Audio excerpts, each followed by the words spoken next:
Sir এটি হচ্ছে আমাদের দেয়ালিকা, বিশেষ করে আমাদের প্রিন্সিপাল স্যার আমাদের বলেছে 2025 সালের শেষের দিকে একটি দেয়ালিকা তৈরি করতে, ওই জন্য আমরা পরিশ্রম করে একটি দেয়ালিকা তৈরি করেছি।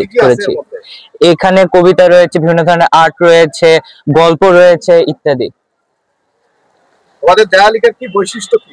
আমাদের দেয়ালিকার বৈশিষ্ট্য হচ্ছে এখানে একটি আর্ট রয়েছে যেটি হচ্ছে জুলাই 24 রিপ্রেজেন্ট করছে, যেটি করেছে আমাদের রাতুল, এবং আরো বিভিন্ন ধরনের সুন্দর সুন্দর আর্ট রয়েছে। স্যার এখানে 34শে জুলাইয়ের স্যার একটা ছবি আর্ট করেছি, এটা স্যার। তারপর স্যার এখানে আছে আরো প্রাকৃতিক দৃশ্য আছে বিভিন্ন, তারপরে এইগুলা শিখেছি। মাতৃভাষা উচ্চ চন্দ্র বর্মন। বাংলা আমাদের বুকের দুলাল, বাংলা সবার আশা, সবার মুখে গানের মতো বাংলা মধুর ভাষা, সবার চোখে কান্না তত নয়, সবার মুখে হাসি, শহীদদের স্মৃতিতে আমরা পেয়েছি 21শে ফেব্রুয়ারি।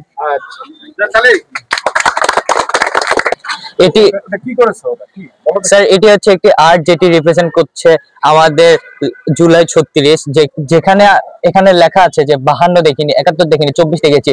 আমরা 52তে যে ভাষা আন্দোলন হয়েছে ওটা আমরা দেখিনি, 71-এর যুদ্ধও আমরা দেখিনি, কিন্তু 24-এর যে আন্দোলনটা হয়েছে এটি আমরা দেখেছি। তারপরে এখানে আমরা দেখতে পাচ্ছি কিছু ধরনের প্ল্যাটফর্ম, যেটা হচ্ছে ফেসবুক, টুইটার, এগুলো বন্ধ করা হয়েছিল, যার ফলে যেন বিভিন্ন ধরনের প্রোপাগান্ডা যেন না ছড়ায়।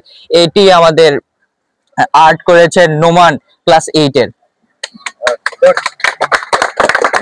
তুমি কি 24 দেখছো? Yes sir. ওই সময় তুমি কোথায় ছিলা? আমি বগুড়ায় ছিলাম। ঠিক আছে, তোমাদের তো অসংখ্য ধন্যবাদ। আমাদের স্যার কই? স্যার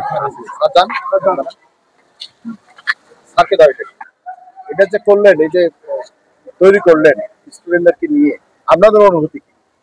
আসলে প্রথমে বলি, আমি এখানে কিছুই করি নাই, মূলত স্টুডেন্টরাই করছে। আমি জাস্ট বলছি যে এটা এখানে বসাও, এটা এখানে বসাও, তাছাড়া আমার এখানে কোনো ধরনের এখানে আমি অবদান নেই। তো যথেষ্ট আমি এদের কাজ দেখে আমি নিজেই হতবাক হয়ে গেছি যে আপনাকে অসংখ্য ধন্যবাদ। আসলে আপনি তাকে নির্দেশনা দিয়েছেন, আসলে কোনো কাজ আপনি না, কিন্তু আমি এরা যে এত সুন্দর চমৎকার তাদের প্রতিভা আমি দেখে মুগ্ধ হয়ে গেছি। এবং আমার পক্ষ থেকে সকলকে, আবার আমার শ্রেণীর শিক্ষার্থী এবং প্রিন্সিপাল স্যার উদ্যোগে পরিচালক মহোদয় সবাইকে আমি আমার পক্ষ থেকে সকলকে ধন্যবাদ জানাই। এবং এই বলে আমি আমার সংক্ষিপ্ত বক্তব্য শেষ করে দিচ্ছি। ধন্যবাদ সবাইকে। আমার নাম ইরফান রহমান আফি এবং আমি 7ম শ্রেণীতে পড়ি। আমার নাম মোহাম্মদ রোজাইন রহমান, আমি 7ম শ্রেণীতে পড়ি। আমার নাম মোহাম্মদ সাকিন রাহি, আমি 7ম শ্রেণীতে পড়ি। আমার নাম খালিদা হাসনাত ওয়াসি, আমি 7ম শ্রেণীতে পড়ি। আমার নাম আহসানুল আল হাসিব, আমি 7ম শ্রেণীতে পড়ি। আমার নাম মুশফিকুর রহমান মুরাদ, আমি 7ম শ্রেণীতে পড়ি।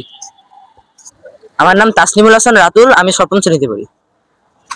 আমার নাম সাবির মাহমুদ সিফাত, আমি 7ম শ্রেণীতে পড়ি। আমার নাম মোহাম্মদ লুৎফ হোসেন, আমি 7ম শ্রেণীতে পড়ি।